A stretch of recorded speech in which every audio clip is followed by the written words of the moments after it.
भाषा एवं पाठ्यक्रम में हम वाचन शिक्षण पढ़ रहे हैं। वाचन शिक्षण की जो विधियां हैं, किस प्रकार से वाचन शिक्षण में बालकों को अभ्यस्त किया जा सकता है, निपुण बनाया जा सकता है, क्योंकि वाचन एक प्रकार की कला है और उसमें निपुण होने के लिए, उसमें अभ्यस्त होने के लिए वाचन शिक्षण की आवश्यकता होती है। वाचन शिक्षण की आवश्यकता को पूर्ण करने के लिए कुछ विधियां हैं, जो कि इसके शिक्षण की विधियां हैं, उनका अध्ययन हम कर रहे थे। उसमें से हमने कुछ जो शिक्षण विधियां हैं वाचन की, उनका अध्ययन कर लिया था। जैसे वर्णबोध विधि,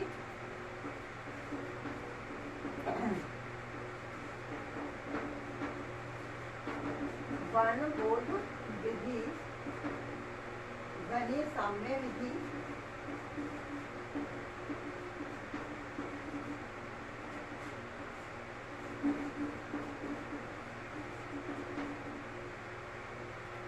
वर्णबोध विधि, ध्वनि साम्य विधि, देखो और कहो विधि,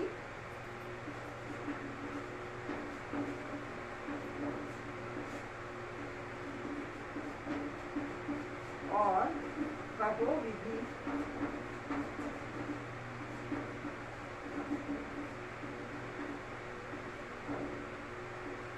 इसके अलावा वाक्य विधि,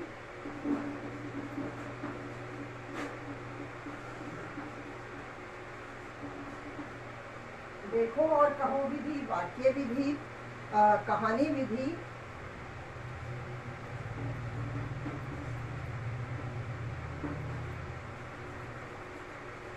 कहानी विधि,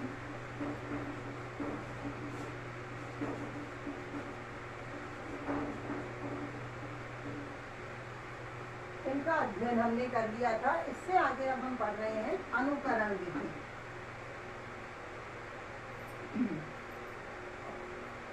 छठे नंबर की विधि है अनुकरण विधि।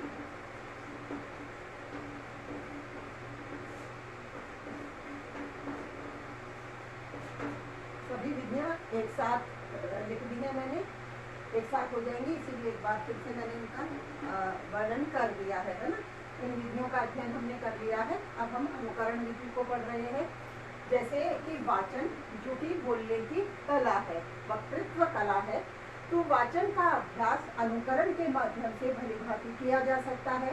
जैसे अनुकरण की हम बात करें तो शिक्षक है,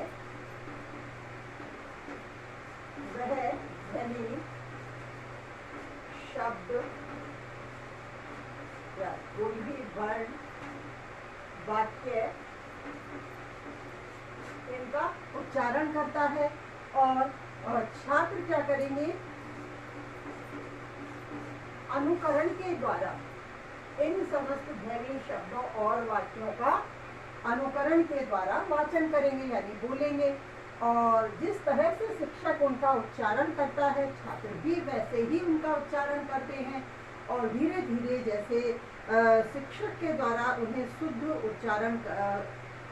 उच्चारण के लिए अभ्यस्त किया जा सकता है। शिक्षक के द्वारा एक तरह से बालकों को वाक्यों को शुद्ध बोलना सिखाया जाता है। और इस अनुकरण विधि से वाचन कला का विकास और अधिक प्रभावशाली ढंग से हो पाता है।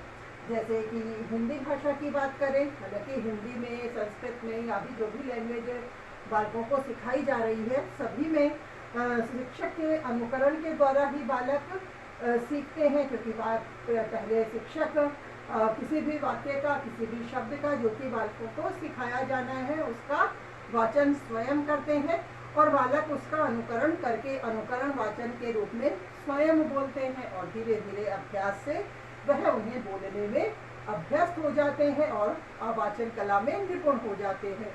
जैसे अंग्रेजी भाषा की बात करें तो अंग्रेजी भाषा में तो अनुकरण का विशेष महत्व है। जैसे क्योंकि हिंदी भाषा है तो वह तो एक तरह से कहें हमारे देश की राष्ट्रभाषा ही है, समस्त देशों में, प्रांतों में जैसे बोली समझी जाती है। तो इस दृष्टि से बालक उस भाषा को थोड़ा जल्दी सीख लेते हैं।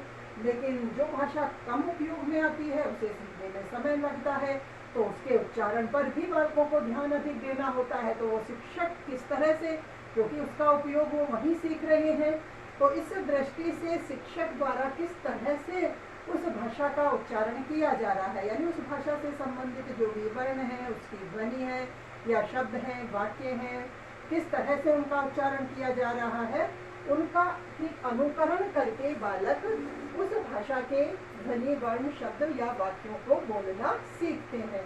तो इस आधार पर अनुकरण विधि भी वाचन शिक्षण की एक प्रमुख विधि है। इसके माध्यम से भी वाचन कला का पूर्ण रूप से विकास किया जा सकता है। ऐसे ही साहचर्य या संपर्क विधि, जो अगली विधि है साहचर्य या संपर्क विधि है।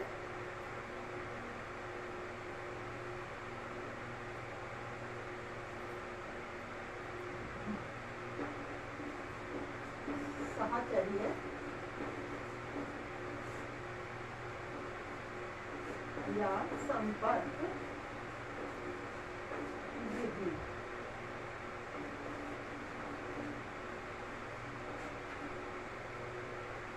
मैडम मारिया मॉन्टेसरी हैं जिन्होंने इस विधि का प्रतिपादन किया है। मारिया मेरिया दोनों तरह से लिखा मिलता है, मेरिया मॉन्टेसरी।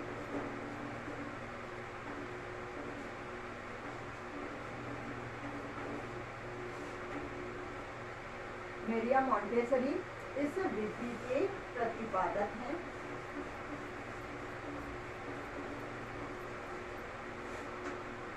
अब यह विधि जिस तरह से प्रयुक्त की जाती है उसके आधार पर हम यह बता सकते हैं कि जैसे जो साहचर्य या संपर्क विधि है, यह प्राथमिक स्तर के जो विद्यार्थी हैं उन तक ही इस विधि का उचित उपयोग किया जा सकता है, क्योंकि जिस तरह से इसमें बताया गया कि साहचर्य यानी एक तरह से साहचर्य संबंध स्थापित करना, इस विधि में क्या होता है कि जैसे जो भी बालकों को वर्ण या शब्द या अक्षर जो भी सिखाए जाते हैं उनसे संबंधित चित्र या फोटो या किसी भी प्रकार की इस तरह की सामग्री जिससे बालक पहले से परिचित होते हैं, इस तरह के चित्रों या फोटो को उस कक्ष में, उस कक्षा में टाँक दिया जाता है जो कि बालकों को सिखाए जाने हैं, और उन फोटो के साथ या चित्रों के साथ वह अक्षर भी लिखे जाते हैं। फिर उन फोटो को देखकर बच्चे जैसे अक्षर को पढ़ना नहीं जानते, लेकिन उन्हें देखकर वह बोल लेते हैं कि यह चीज अमुक चीज है। तो इस तरह से उन अक्षरों में और वस्तुओं में उनका साहचर्य या संपर्क स्थापित हो जाता है, और धीरे धीरे क्योंकि उन शब्दों को भी उन्हीं के साथ देखते हैं वो और बोलते हैं, बार बार अभ्यास करते हैं, तो इस दृष्टि से उन शब्दों को बोलने का अभ्यास उनका इस साहचर्य या संपर्क के माध्यम से हो पाता है। इसीलिए इसे साहचर्य या संपर्क विधि कहा जाता है। जैसे कि आपने ध्यान भी दिया होगा कि किस तरह से बालकों को वर्णमाला जब सिखाई जाती है, जैसे वर्णबोध विधि में भी मैंने इस बात को स्पष्ट किया था। तो वर्णमाला में जो भी वर्ण होते हैं उन वर्णों के साथ उनके चित्र दिए होते हैं, ये मैंने बताया था। तो उन चित्रों के साथ ही यहाँ साहचर्य विधि में यही स्पष्ट किया गया है, उन चित्रों के साथ जैसे ए से अनार या ए से एप्पल बच्चा सीख रहा है, तो उनसे उनका सामंजस्य स्थापित हो जाता है, एक तरह से साहचर्य स्थापित हो जाता है, और बालक उन वर्णों को बोलना या उनका उच्चारण करना सीख जाते हैं। तो इस दृष्टि से साहचर्य या संपर्क विधि भी वाचन शिक्षण के लिए उपयुक्त विधि है, क्योंकि इसमें जो भी चित्र होते हैं या कार्ड हैं उनमें और उच्चारण एक तरह उच्चारण करने से बालकों में उस चित्र या कार्ड के प्रति और उच्चारण के प्रति साहचर्य स्थापित हो जाता है, और बालकों को शब्दों और वर्णों का ज्ञान हो जाता है। इस तरह से बालक खेल खेल में उन वर्णों का वाचन करना सीख जाते हैं। इस विधि का प्रयोग जैसे कि केवल प्राथमिक स्तर के जो विद्यार्थी हैं या छोटी कक्षाओं के जो बालक हैं उन तक ही किया जाना अपेक्षित होता है। और हम एक विधि की बात करें जैसे वाचन के अभ्यास के लिए, वाचन अभ्यास, क्योंकि समस्त जो वाचन की हमने शिक्षण की विधियां पढ़ी हैं उनमें अभ्यास की एक मुख्य भूमिका निभाता है।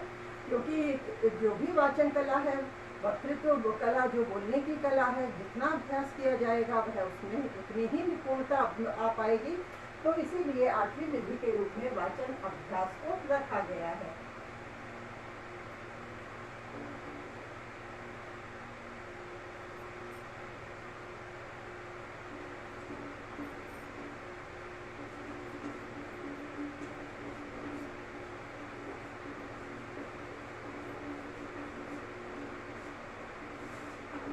वाचन अभ्यास विधि।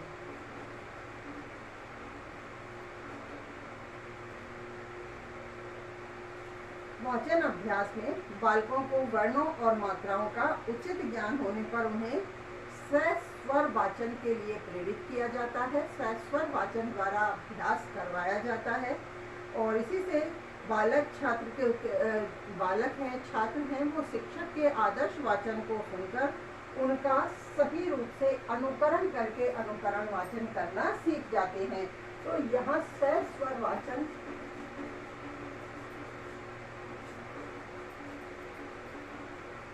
वाचन का निरंतर अभ्यास करवाया जाता है। सस्वर वाचन का निरंतर अभ्यास करवाया जाता है वाचन अभ्यास विधि के दौरान। और इस तरह से बालक बार बार वाचन करते हुए बार बार जब पहले शिक्षक वाचन करता है, जिसे हम आदर्श वाचन कहते हैं, तो शिक्षक के आदर्श वाचन को सुनकर बालक या विद्यार्थियों द्वारा जो वाचन किया जाता है, शिक्षक के वाचन को सुनकर, आदर्श वाचन को सुनकर, तो उसे हम अनुकरण वाचन कहते हैं। तो इस तरह से अनुकरण वाचन के द्वारा बालक वाचन कला में अभ्यस्त हो जाता है और वाचन शिक्षण की ये जो समस्त विधियां हैं ये भी यहाँ पूर्ण हो जाती हैं। अब हमें ध्यान ये देना है कि वाचन कला को अभ्यस्त करवाते समय भी कुछ कमियां रहती हैं। तो वो कौन सी कमियां हैं, फिर उन कमियों को किस प्रकार हमें दूर करना चाहिए। तो पहले तो हम जो कमियां हैं या त्रुटियां हैं वाचन संबंधी, उनको समझ लेते हैं।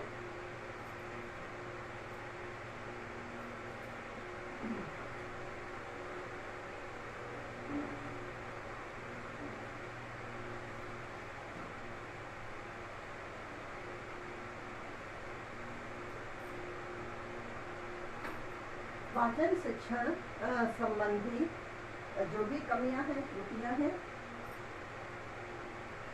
वाचन संबंधी त्रुटियां।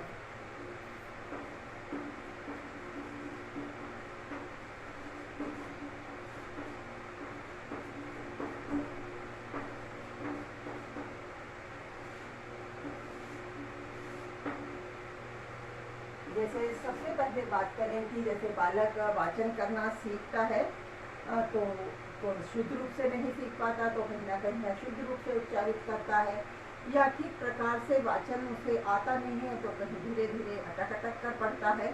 तो ये भी क्या है, वाचन की त्रुटियां हैं। तो इस तरह से वाचन की कला को विकसित करने के लिए अभ्यास की आवश्यकता होती है।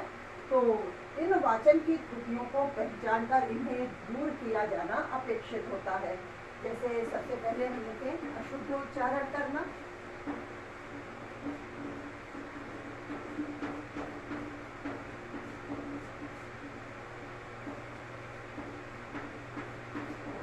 अशुद्ध उच्चारण करना व अटक कर पढ़ना।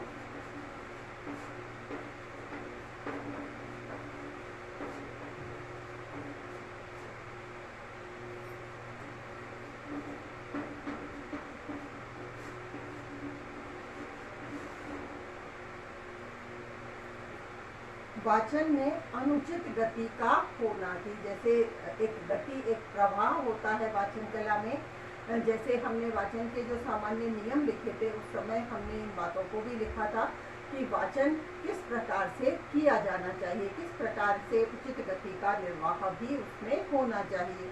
तो इस दृष्टि से यदि अनुचित गति होती है तो वाचन संबंधी किसमें आ जाएगी, त्रुटि में आ जाएगी। तो इसीलिए अनुचित गति से पढ़ना, अनुचित गति से पढ़ना, यह भी वाचन संबंधी त्रुटि होगी। इसी तरह से आरोह अवरोह का ध्यान नहीं रखना, झुककर पढ़ना, तो इन सबको की कमियों को दूर करना ही क्या है, वाचन संबंधी कमियों को दूर करने के अंतर्गत आएगा। लेकिन पहले अभी हम त्रुटियों की पहचान कर रहे हैं, जैसे झुककर पढ़ना,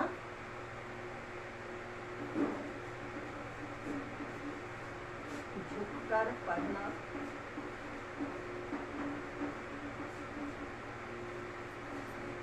पठन के समय या कहें कि पढ़ने के समय आरोह अवरोह का ध्यान न रखना,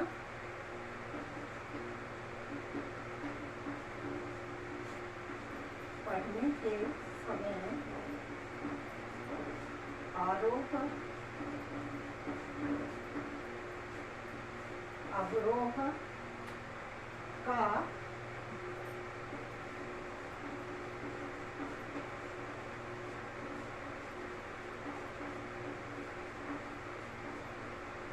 ध्यान न रखना,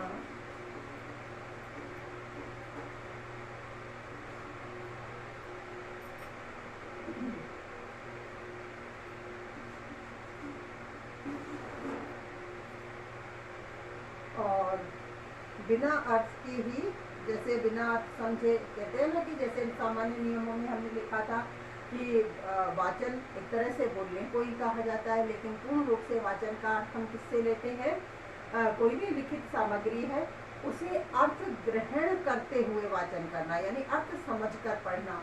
तो केवल उसे बोलते जाना भी वाचन नहीं होता।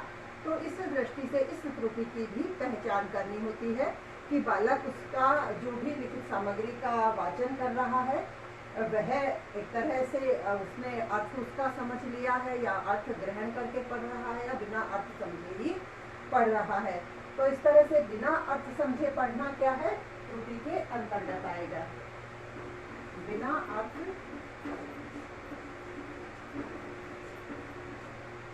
समझे पढ़ना।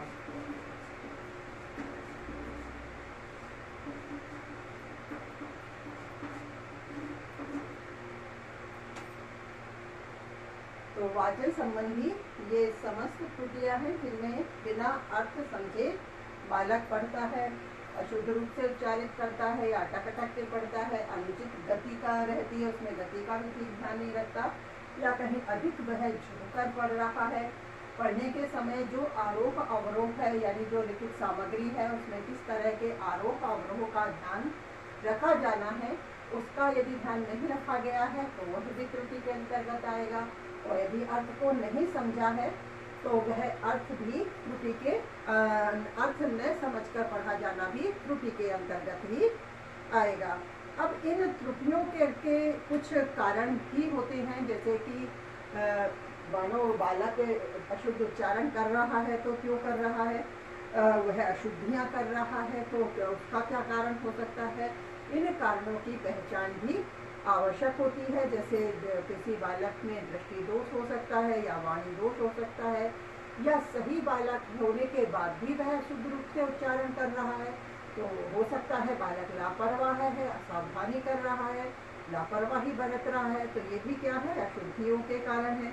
इसी तरह से कई बार बालक ठीक पढ़ना चाह रहा है, लेकिन जो पाठ्य वस्तु उसके समक्ष रखी गई है, जिस पुस्तक के माध्यम से वह लिखित सामग्री को पढ़ रहा है, कहीं उसमें भी त्रुटि आ जाती है, तो वह जैसा लिखा होता है वैसा ही वह पढ़ रहा है।